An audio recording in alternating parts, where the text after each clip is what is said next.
Persons listening to this show should experience varying degrees of euphoria and might radiate a warm glow of truth from their entire being. This phenomenon sometimes lasts hours after a typical brain massage. If you are listening with another lights-on listener and they begin to glow, don't be concerned.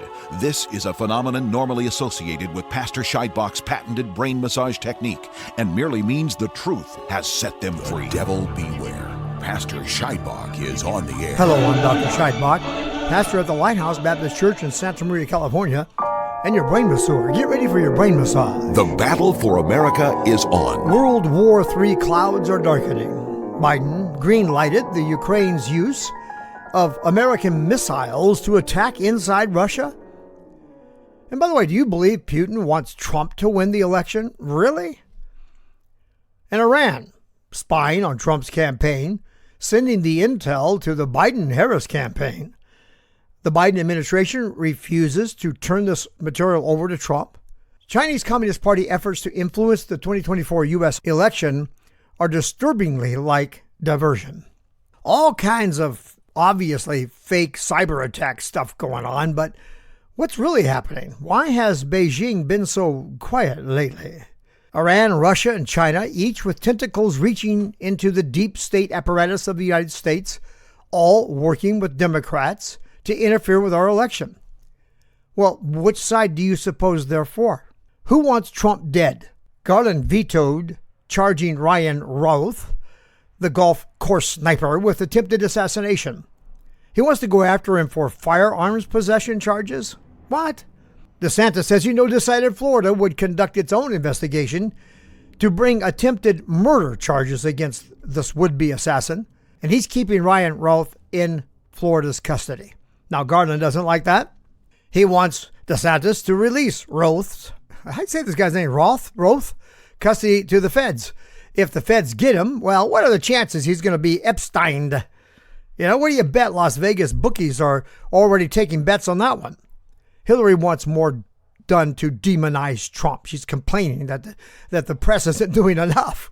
Great gains have been made against the most extensive and inclusive voter fraud organization in the history of politics, and we thank God for that. Oh, that while we're talking about Democrat and deep state liars, soft tissue has been found in dinosaur bones that were recorded as or dated as having been dead for 65 million years. Now, since everybody knows soft tissue decomposes completely within about a month or so, the discovery of soft tissue in T-Rex bones is pushing hard on a narrative that's actually nothing more than a house of cards held in place by lying scientists. We've had plenty of that lately, haven't we? Similarly to how the lie that the 2020 election was the most transparent and fair in history, how that narrative is kept alive. And as similarly beginning to collapse. The latest effort to save evolutionists' magic ingredient, millions of years, is to redefine everything we ever knew about decomposition. Now they tell us iron preserved the tissue before it could decay. It's all theoretical, but it turns out, according to their theory, that proteins form into a tissue protective like formaldehyde. Who knew? Anyway, that was a close one.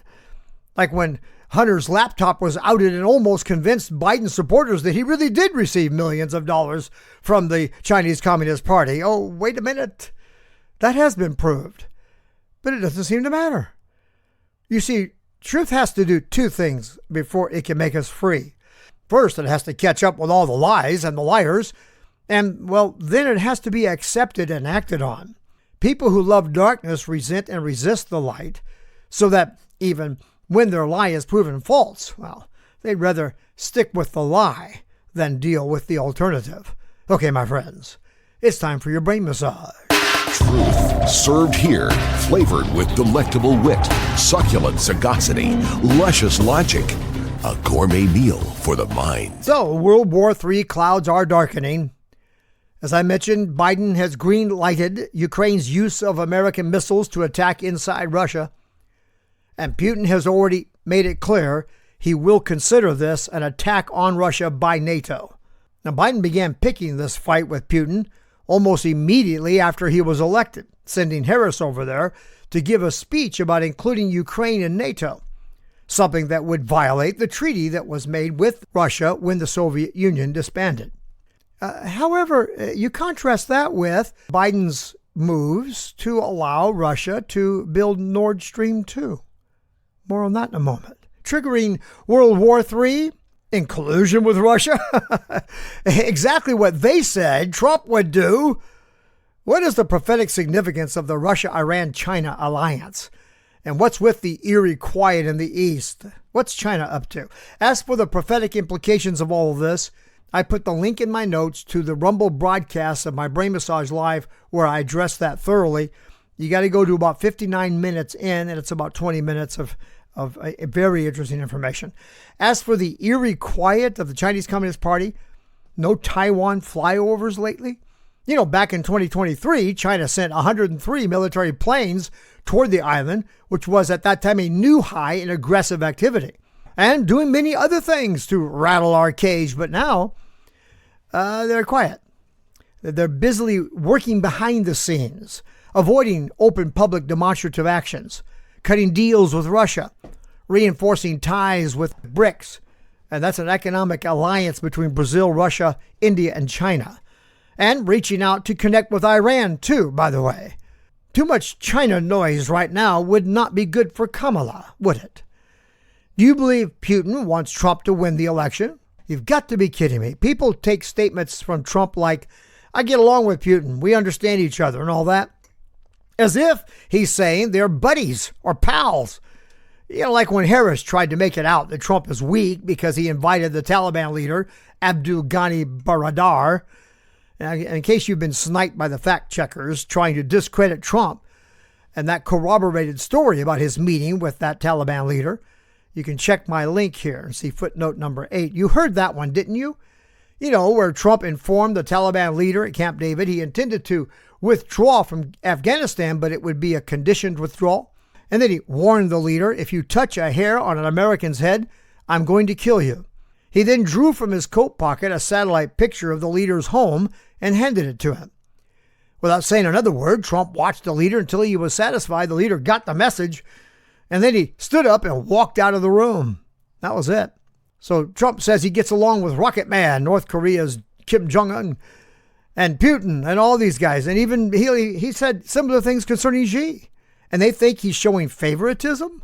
Unreal. You want favoritism?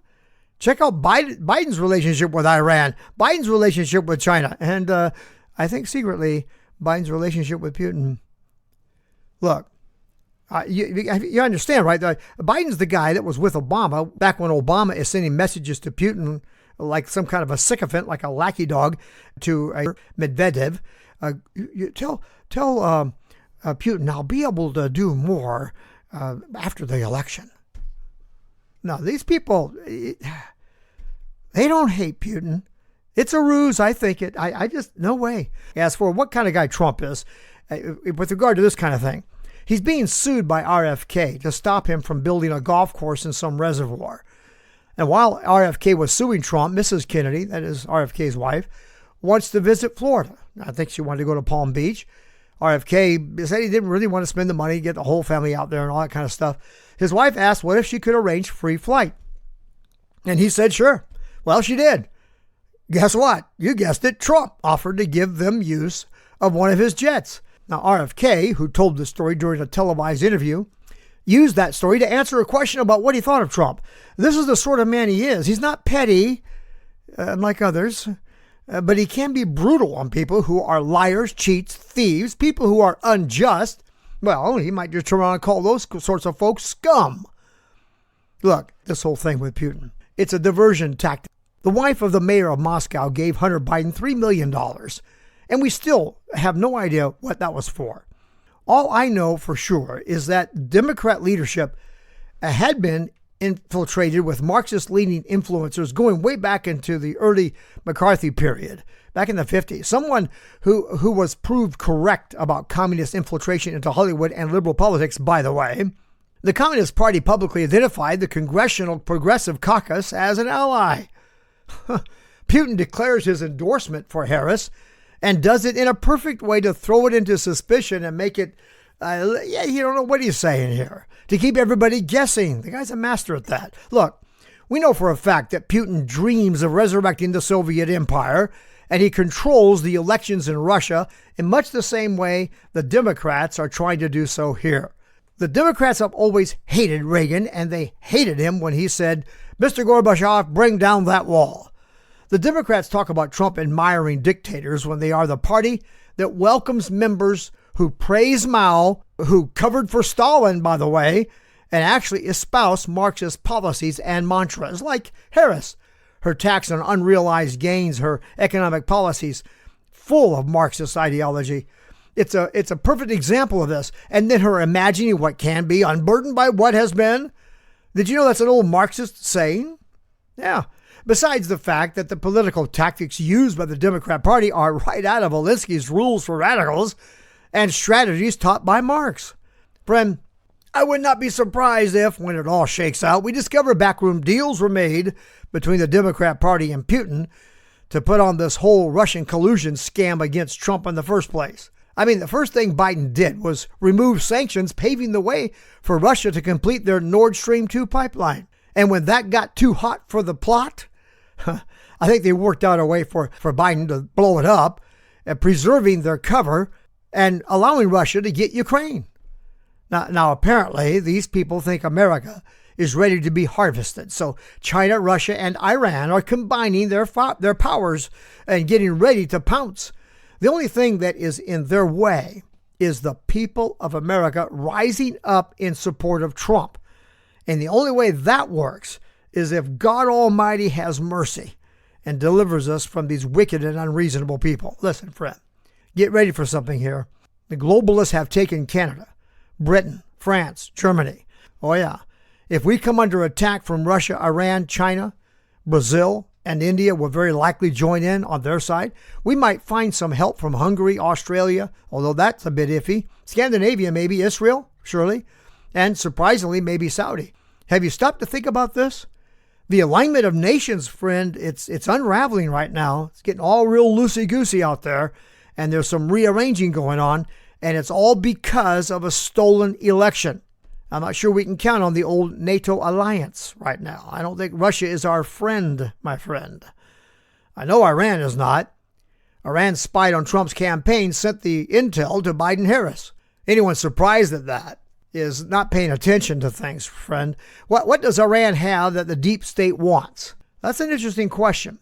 Is it one of those the enemy of my enemy is my friend kind of thing? And we know that China has got the Bidens chained to his yen, really to his pocket.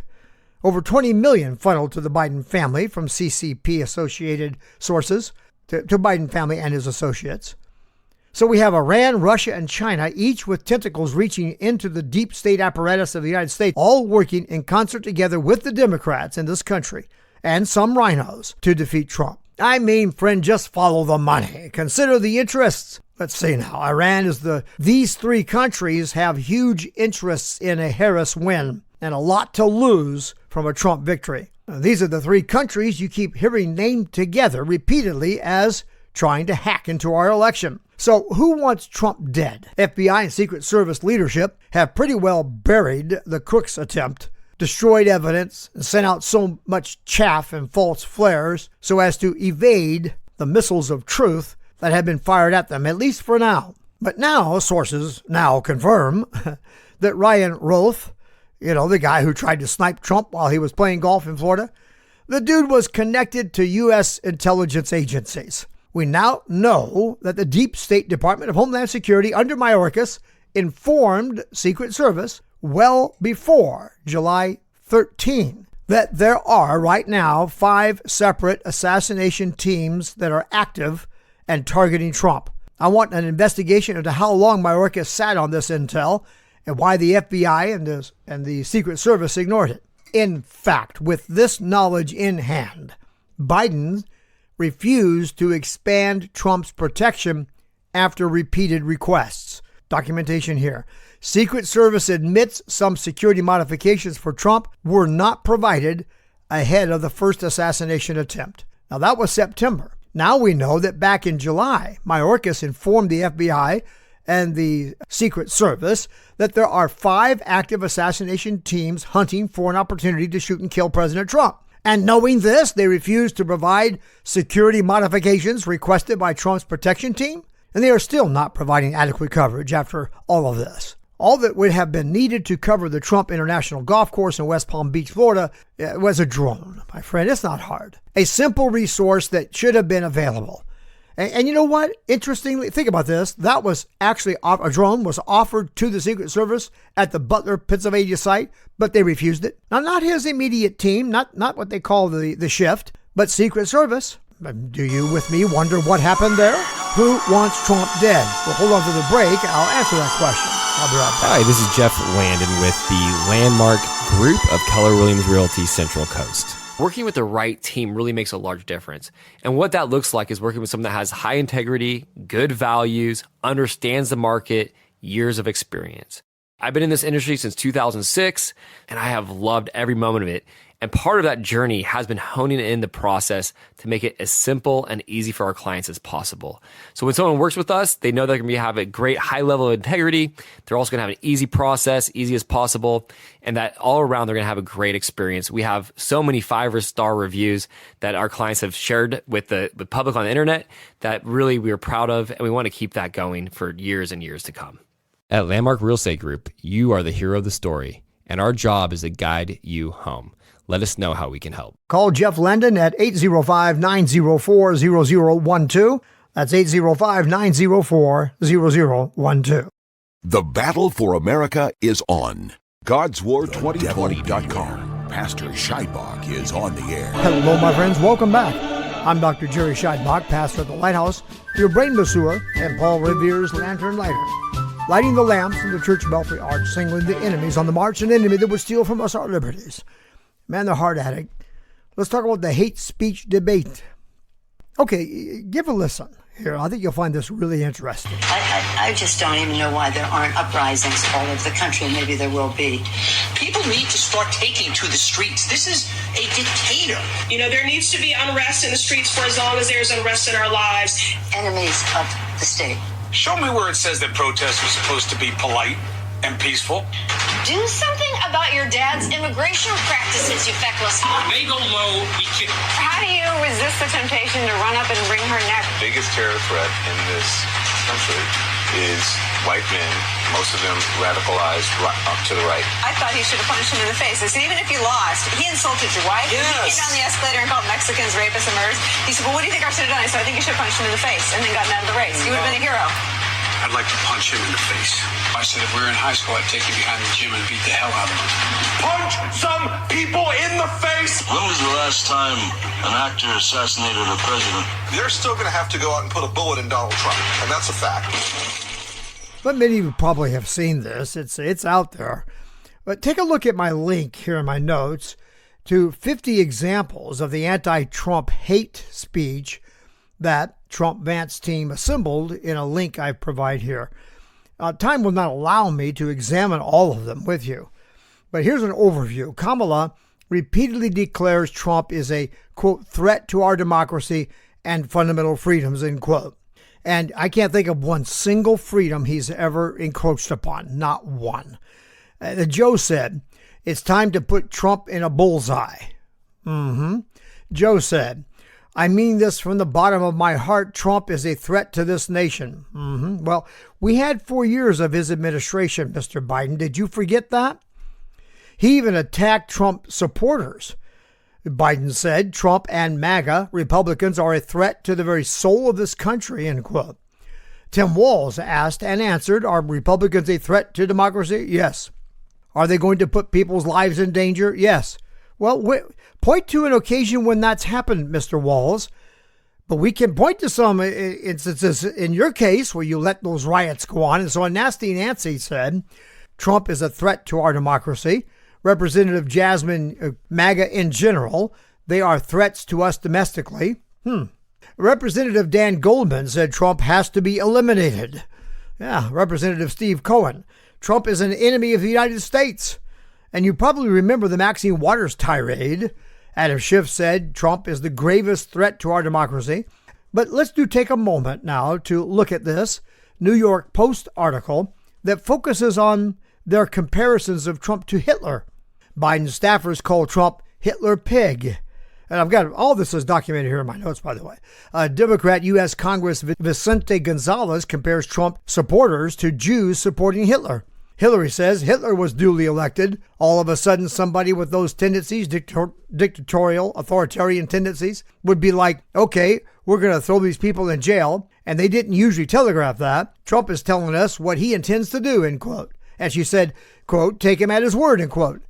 Right here, documented in my notes. Check the link and look into this. Trump is saying people who interfered in our elections will face prosecution for breaking the law. He's not talking about doing what Biden did, and that's abusing the law by weaponizing government against his political enemies. Now, this has been going on since Trump's first term. Representative James Clyburn, Democrat, South Carolina, and Jerry Nadler, Democrat, New York, uncorked on then President Trump in 2019 in response to tough talk about immigration, both evoking Nazi Germany and their lashing out. For example, Clyburn said, quote, Adolf Hitler was elected Chancellor of Germany, and he went about the business of discrediting institutions to the point that the people bought into it. Nobody would have believed it now, but swastikas hung in churches throughout Germany, end quote. And he added, quote, this is the same type of propaganda that we heard in the 1920s and World War I against Jews, end quote. Now, I didn't know World War I was focused on Jews, but we'll have to look at that. AOC accused the Trump administration of running a concentration camp on U.S.-Mexico border. Republicans called for charges to be filed against Joe Biden for inciting an assassination. Georgia Representative Mike Collins posted that on X. It was viewed 7 million times. Okay, let's look at Trump's violent rhetoric, shall we? First, Trump claimed illegal and some legal immigrants from Mexico are bringing drugs and crime and committing atrocities like rape, and accused Biden of running a Gestapo administration. Yeah, hate speech like that. What? There are way more here than I can comment on, but I provided the link in my notes here, so you could check out every single one of them that's brought out by this article, and judge for yourself whether I've been fair in my representations here. November 22, 2015, this article accuses Trump for defending supporters who were caught on video shoving, punching, and kicking a protester at a Trump rally in Birmingham, Alabama. Here's the way she writes it. And responding to a heckler shouting Black Lives Matter, Trump said, maybe he should have been roughed up because it was absolutely disgusting what he was doing. This was an obnoxious guy who was a troublemaker who was looking to make trouble, end quote. So Kathy Young, by the way, writing for the Bulwark on July 17, 2024, in an article that's titled Donald Trump's Violent Rhetoric, a Catalog. Now, this girl, she's either a bad writer or a clever liar. She writes it as if Trump made that comment in response to the heckler shouting Black Lives Matter. And that's not true. It was because of the obscene and unruly behavior that was disrupting the rally. We have free speech, but we do not have freedom to disrupt free speech of others. That's canceling somebody else's free speech rights. December 22, 2015, Grand Rapids, Michigan, quote, Trump mentions the fact that Vladimir Putin has killed reporters and says he is totally against that himself and explained, I hate some of these people, but I'd never kill them. Begin to see what I mean? That's not hate speech at all.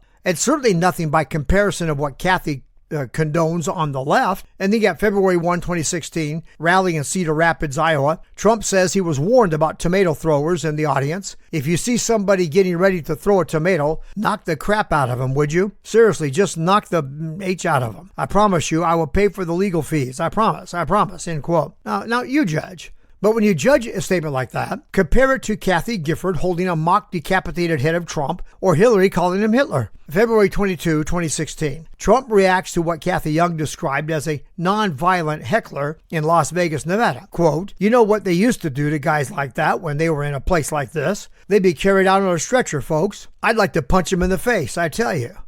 End quote. Now, once again, the context is not provided. This heckler was being vile and disruptive, not merely voicing an opinion, contrary to what Trump had said, but actually disrupting the event, interfering with free speech, and that's against the law. But if Kathy is offended by that, what about Biden saying he wants to punch Trump in the face? His defenders said he was not talking about violence. It was just bad politics. Okay, Kathy. Now, I don't know if Kathy would go along with that, but what do you think, Kath? Was it just bad politics? Anyway, here's Nancy Pelosi saying she wants to punch him in the face. Look, these people brag about this. Several liberal articles reported on it and bragged about it. Later, Pelosi said she did not regret saying it. Now, Biden did take his statement back, by the way, or expressed regret for saying it.